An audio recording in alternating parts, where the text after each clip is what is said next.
2 நாளாகவே தமிழ்நாட்டு அரசியலை பார்த்தீங்கன்னாவே என்ன ஆளுநர்கிட்ட போய் நேற்று விஜய் சந்தித்தார், இன்றைக்கும் சந்தித்தார் என்ன அப்படின்ட்டு. இவர் தற்கொலை விஜய் என்று நான் அப்படின்னு சொல்லாமல் நினைக்கிறாரு. அவர் ஆளுநர் என்று நான்ற மாதிரி அவரோட அதிகாரத்தை.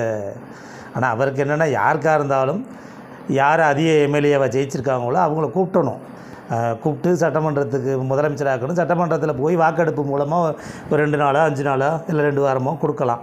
அதுக்குள்ளே அவங்க அதை மெஜாரிட்டி நிரூபித்து காட்டணும். இதைத்தான் ஆளுநர் செய்யணுமே தவிர என்னென்னா ஆளுநர் என்ன நினைக்கிறாருன்னா, நாங்கள் ஓட்டு இயந்திரத்தில் உடைய ஜெயிக்க வச்சா நீ போய் காங்கிரஸை சேர்த்துக்கிட்டு நின்றீங்கன்னா உன்னை எப்படி நாங்கள் பதவி இருப்போம்னு சொல்லிவிட்டு அதுதான் கொத்து.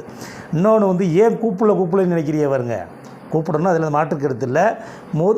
ஒரு பெரிய அலை அடிச்சிச்சு, விஜய் பெரிய அலையில் ஜெயிச்சிருக்காருன்னு நினைக்காதீங்க.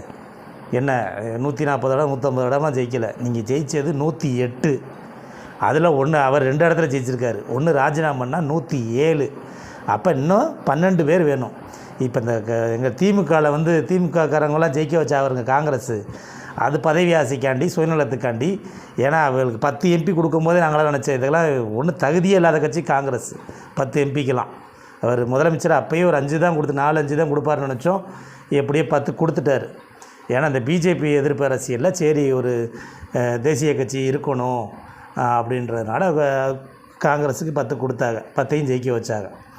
அப்படின்றபோது இப்போ பாருங்கள், இப்போ அவங்களுக்கு 28க்கு தகுதியே இல்லை. இந்த 28ல் திமுக நின்றுச்சுன்னா குறைஞ்சபட்சம் ஒரு 10-15 வந்திருக்கும். இவங்க கடைசியில் 5 தான் ஜெயித்தாங்க. அப்படின்ற போது 4ல் 1 பங்கு கூட 5ல் 1 பங்கு கூட அவங்க ஜெயிக்கலை. என்ன 25னாவே 5 தானே வருது. இப்போ 28ன்ற போது 5ல் 1 பங்கு கூட அவங்க ஜெயிக்கலை. அப்போ ஒரு மக்கள் செல்வாக்கு இல்லாத கட்சி தான் காங்கிரஸ். வேறு வழியே இல்லாமல் விஜய் தற்கொலை கூப்பிடாமே ஓடுறாப்புல மந்திரி பதவிக்காண்டி. எப்படியாவது ஒரு மாற்றம் கொண்டு வரணும், காமராஜ் ஆட்சி கொண்டு வந்துடணும் பார்க்கத்தான் போகிறோம். ஏன்னா கேள்வி கேட்குறது ரொம்ப ஈஸி, வெளியிலேருந்து ஆட்சி அதிகாரத்தில் உட்காந்து பண்ணமோ தான் தெரியும். ஏன்னா இன்றைக்கி பார்த்தீங்களா, சென்னையில் 43வது வார்டில் ஒரு 10 வயது சிறுமியில் பாலியல் தொல்லை கொடுத்து போஸ்கோவில் கைதாகிருக்கார் விஜய் பொறுப்பாளர். அப்படின்போது ராமநாதபுரத்தில் கார் மேலே ஏறி மக்களுக்கு இடையூறாக செஞ்சு காவல்துறை கைது பண்ணியிருக்கு. காருக்கு உள்ளே உட்காந்து 10 பேர் போவான், இவன் காருக்கு மேலே உட்காந்து 10 பேர் போய் போக்குவரத்துக்கு இடையில் கொடுக்குறான். இன்னொரு சட்டமன்ற உறுப்பினர் குடிச்சு விட்டு ஆடுறான். ஏன்னா அவனுக்கு உண்மையிலேயே மக்களை சந்தித்து தெருவாக அலைஞ்சு ஜெயிச்சிருந்தால் அந்த வெற்றியோடது தெரியும். எதையுமே நினைக்காமல் அவன்கிட்டே நம்ம ஓட்டே கேட்க போலையடா, எப்போ அவனுக்கு ஓட்டு விழுந்துச்சுன்ற மாதிரியே ஜெயிச்சிட்டாங்க தற்கூரிகள். அப்படின்றதுனால இவங்களுக்கு தெரியலை. சரி இப்போ வருதா காங்கிரஸ் 5 கொடுத்துருக்காங்களா, 5 எத்தனை ஆச்சு, 108ல் 1 குறைஞ்சிச்சா 107. அப்புறம் ஒரு 5 சேர்த்துக்கிட்டீங்கன்னா 112. 112னா குறைஞ்சபட்சம் இன்னும் ஒரு 7ஆவது தேவைப்படுது. சபாநாயகரை சேர்த்து 7ஆவது வேணும். அப்போ நீங்கள் இப்போ இந்த விடுதலை சிறுத்தை, மார்க்சிஸ்ட் கம்யூனிஸ்ட் கட்சி, இந்திய கம்யூனிஸ்ட் கட்சியில் 2 கேட்டிருக்கீங்க. அப்படியே அவங்க 6 பேர் கொடுத்தாலும் கூட இன்னும் தேவைப்படுறது இன்னும் 1 தேவைப்படுது. இன்னும் யார்கிட்ட போய் இன்னும் ஒன்று கேட்க புரியல. இன்னும் நீங்கள் பாருங்கள், ஜெயிச்சு திமுககாரங்கிட்ட திமுக ஜெயிக்க வச்ச ஆளுகிட்ட தான் நீங்கள் போய் கையேந்தி நிற்கிறிய. புரியுதா உங்களுக்கு? சரி, இப்போ தான் ஆளுநர் கூப்பிட மாட்டார்ல.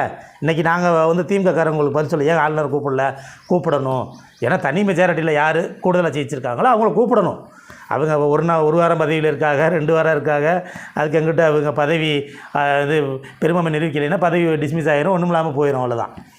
அதுக்கு எங்கிட்ட அது என்ன நடக்குதுன்றதை அப்புறம் பார்க்கலாமே தவிர கூப்பிடாது ஆளுநர் தவறு தான், அதில் எந்த மாற்று கருத்து இல்லை. இன்னொன்று நீங்கள் அப்படியே போகிறதுக்கு முன்னாடி ஜெயிச்சோன்னே நீங்கள் நான் தான் முதலமைச்சர் இப்படி அப்படின்னா போய் நீங்கள் என்ன பண்ணணும், ஜெயிச்சிட்டே இல்லை போய் மற்ற கூட்டணி கட்சிக்கிட்ட போய் கேளுங்க, ஐயா எனக்கு உங்கள் ஆதரவு கொடுங்க, உங்கள் ஆதரவு கொடுத்தா தான் முதலமைச்சராக முடியும் அப்படின்ட்டு. எத்தனை ஜெயித்தாலும் இதுக்கு தற்கொலைக்கு தெரியலை.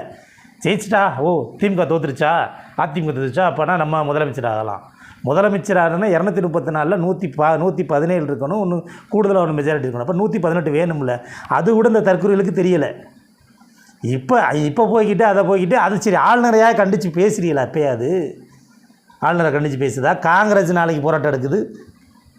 ஏன்னா அவங்களுக்கு ஐயோ ஒரு அமைச்சர் 2 அமைச்சர் கிடைக்கும் பார்த்தா அதுவும் கிடைக்காம போயிருமோலையே, பிஜேபி கூப்பிடலைன்னா அதுவும் கிடைக்காதுன்னு சொல்லி காங்கிரஸ் பதவிக்கு போய் ஏற்படுறீங்க. அப்போ என்ன நினைக்கிறான், உங்களை கூப்பிட சொல்கிறதுக்கும் கம்யூனிஸ்ட் கட்சியில் தான் கூப்பிட்றாங்க.